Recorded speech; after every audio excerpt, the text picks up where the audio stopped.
Сіздің қас жауыңыз сізді тұтқындап, біртүрлі эксперимент өтуге мәжбүрледі.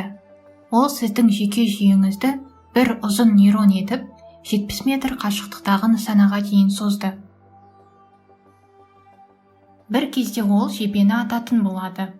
Егер сіз жебе нысанға тигенге дейін бір ойды ойлай алатын болсаңыз, ол сізді босатады. Сонымен, бұл жарыста кім жеңеді? Бұл сұраққа жауап беру үшін ойдың ақпараттық құралы нейронды зерттеуіміз керек. Адам миында бұл жасушалардың шамамен 86 миллиарды бар. Олар сигналдарды аксондардың бойымен электр импульстарын жіберу немесе әрекет потенциалы арқылы тасымалдайды. Бір нейрон сол сигналды синапста орналасқан келесі нейронға химиялық нейротрансмиттер арқылы өткізе алады. Сигналды келесі нейрон дендриттері қабыл алып, өз аксонымен таратып әрі қарай өткізеді. Яғни сіздің ойлау жылдамдығыңыз алғашқы әрекет потенциалын іске қосуға, сигналды аксон бойымен тарата отырып, синапс арқылы тасымалдауға кететін уақытқа тікелей байланысты. Біз сондай-ақ қатысатын нейрондардың санын және сигналдың өтуі керек қашықтығын ескеруіміз керек.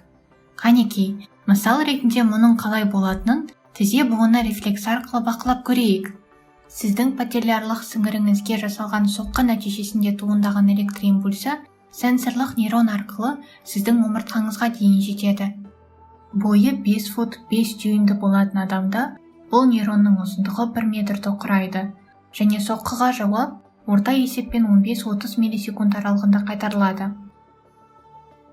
Жылдамдық қашықтықты уақытқа бөлгенге тең болса, сигнал сағатына 120-240 шақырымға дейін саяхаттай алады. Бастапқы әрекет потенциалын іске қосуға 1-5 миллисекунд уақыт жұмсалса, синапстағы тасымалдар 0,1 және 0,5 миллисекундты құрайды.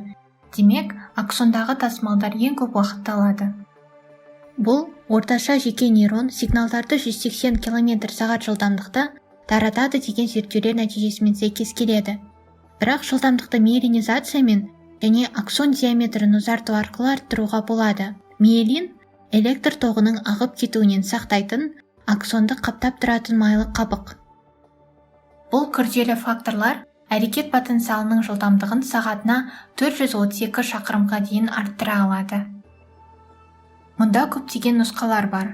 Кейбір адамдар басқаларға қарағанда тез ойлайды, және сіздің ойлау жылдамдығыңыз уақыт өте келе өзгереді.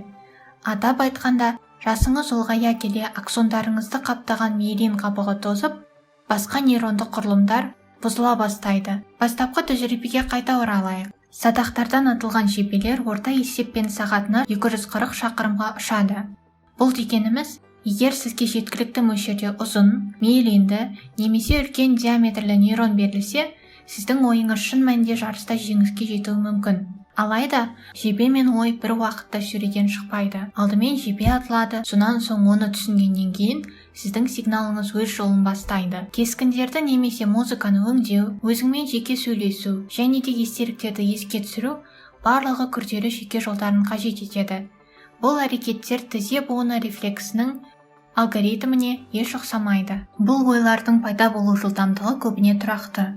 Бірақ жылдамдық өзгерер болса, миелиндау не аксон диаметріндегі өзгерістер нәтижесіне негізделеді. Бірақ ойдың ұзақтығы оның бағытына, тұрағына және соңғы аялдамасына қарай айтарлықтай өзгереді. Сіз қауіптің төнуін сезген бойда, бойыңызда қорқыныш сезімі ұялайды. Егер де жіп жеткілікті мөлшерде қатты шыңылдаса, сіз 65 миллисекундтан аз уақытта реакция жасай аласыз. Дегенмен сіз көрген соң ғана қорқып бастайсыз. Біздің көзіміз кескінді 13 миллисекунд ішінде тез өңдей алады. Бірақ сіз не көріп отырғаныңызды түсіну және оның қауіптілігін анықтау 180-нен 200 миллисекундқа дейін созылуы мүмкін. Осы уақыт ішінде садақ оғы 13 метрді бағындырып үлгереді. Нысана өте алыс болғандықтан, егер сіз өзіңіздің шығу жолыңызды тез және тура мағынада анықтай алсаңыз, сізге жеңіске жетуде жеткілікті мүмкіндік бар.